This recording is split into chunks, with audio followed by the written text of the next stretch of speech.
Well, thank you guys very much for having us here this evening. We appreciate the opportunity to share information regarding our services. I'm going to start with the overview and hit on the manufacturing part, the shredding, transportation, and stuff like that. And Stephanie's going to talk about our other programs. But Key Opportunities is a vocational rehabilitation facility that focuses on training individuals with disabilities in a variety of aspects.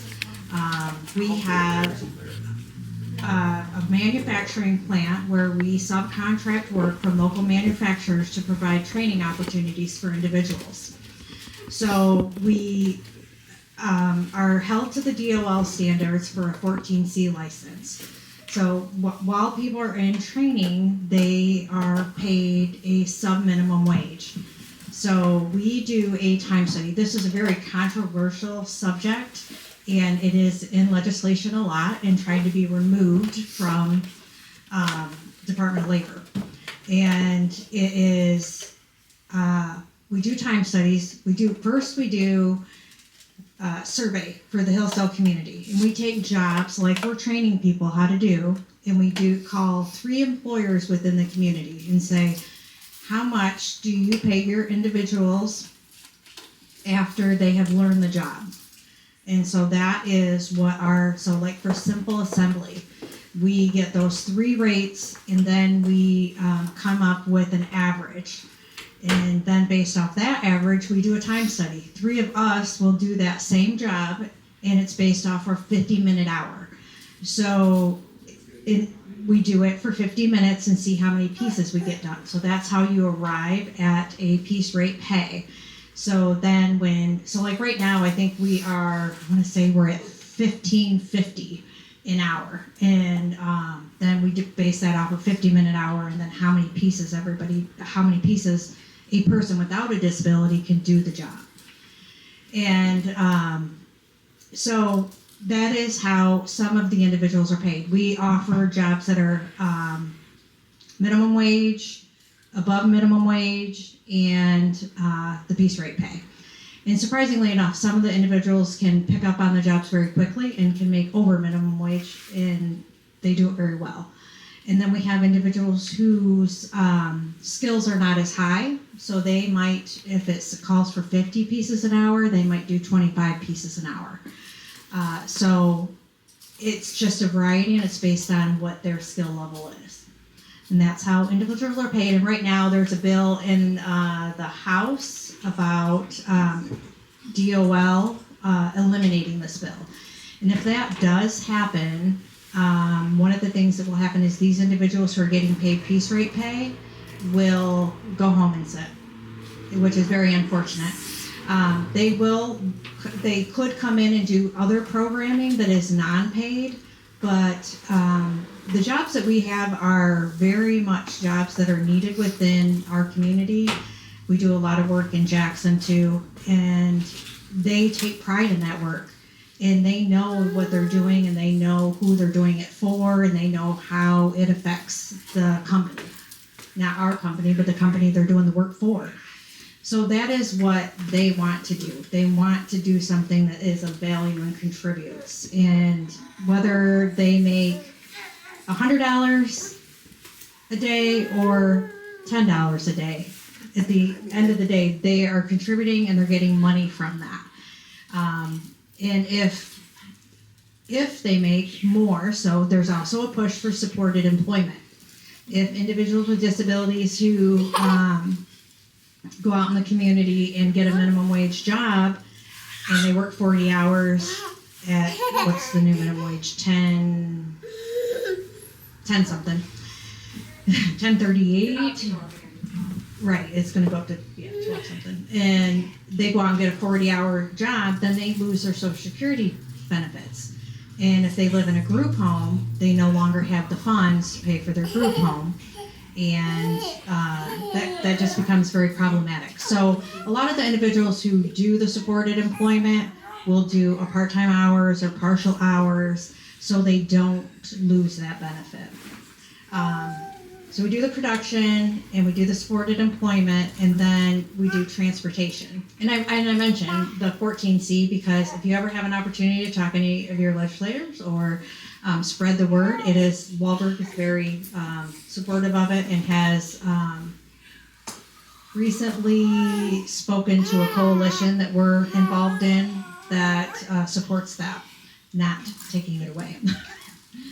And then we also do transportation. So our transportation we operate is non-emergent medical, transportation to work, and then we run routes throughout the county, 3 routes that pick up people throughout the county, primarily to come into Key Opportunities, but if somebody were to need a ride to come into the city of Hillsdale and we could fit them on the route, we would do that because it's less expensive. A lot of our rides are paid through, we do get an MDOT grant, and then we also, a lot of the agencies that the individuals are working with will help cover the remainder of that cost. Just in the last month, we have opened up our transportation to include things outside of that. So if somebody needs to go to the grocery store, they need to go shopping, anything they want to do, we could provide a ride for. We just can't charge it under MDOT, so we do have to charge the full price for that. And generally our rates for an individual without a disability is $20 an hour and 56 cents a mile. And it's been that same rate. I've been at Key Opportunities for 12 years, and it's been that same rate for 12 years. So we have not increased it. It is a lot less. It seems like a lot, but it's a lot less than our surrounding counties for transportation.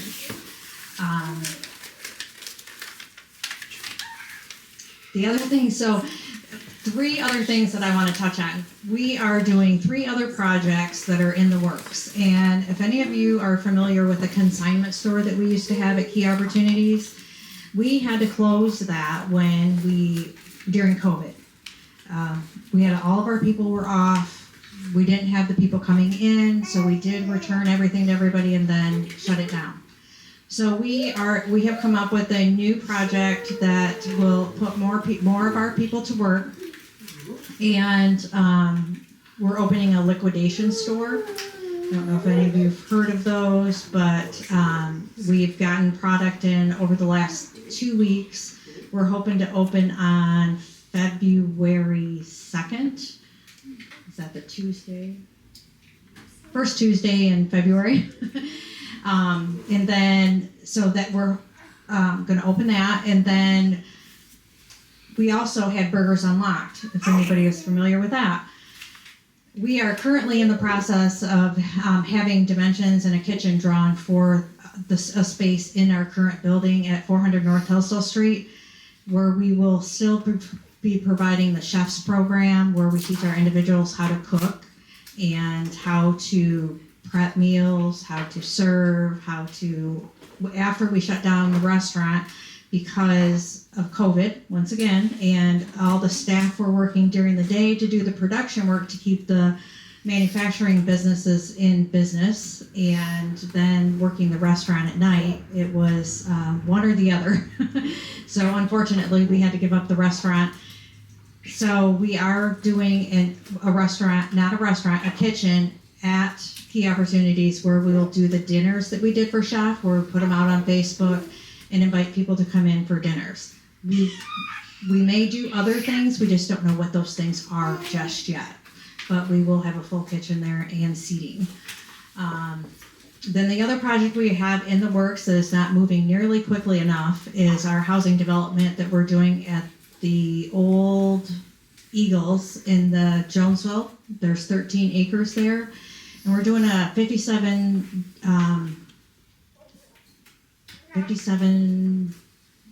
unit housing development. So it is not apartments, but they're individual homes. Each home will be a ranch style home with a 4-foot basement with 2 bedrooms, 2 bathrooms, and it will be for individuals with disabilities.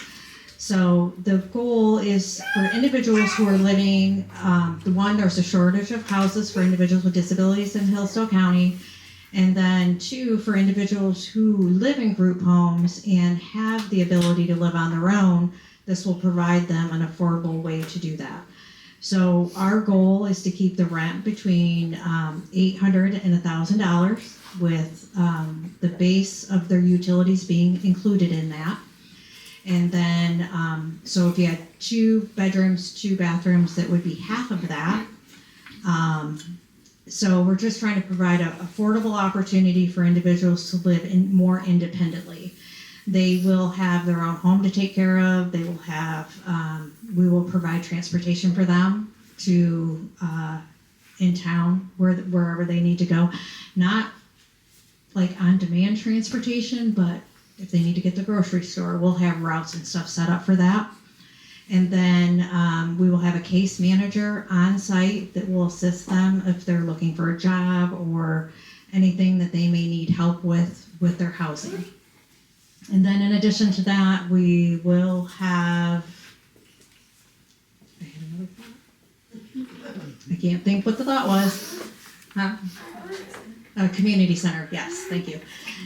There will be a community center there, and this will be, they'll have just a regular kitchen there. There will be a movie room, an exercise room, all the things that you would want to, if you lived in, it's really based off the concept of a senior living center. Games, things like that. There are none of these in the state of Michigan. We did take a trip to Florida, and we had an opportunity to visit 4 or actually 5 of them in Florida. And Florida state does offer funding towards these types of things. And unfortunately, the state of Michigan does not. But we're going to start it out and see where we go. Our first round of housing will be 13 houses, which will be 26 people. So that's hopefully going to break ground this spring. And I think that's all I have, and Stephanie's going to talk more about our youth programs. Yes? Can I just ask one question? When you're talking about the state, the government, whatever, doesn't want to pay these people, what is their justification? Because they're Government? Doesn't want to pay people for what? For to work, when you were talking about. So the 14 seat. They don't want us to pay a sub-minimum wage. They want all the people anybody who has a disability to be hired in the community at a full minimum wage job. Okay. Right. Which is great, with the exception of many of them would lose their benefits, and they wouldn't have their Social Security disability, and then they would lose their health insurance. And the other part is that if they lost that job, when people get Social Security disability, it takes a long time to get through that process. And generally, you are denied the first time. So then you have that gap in there that they wouldn't have those resources for themselves.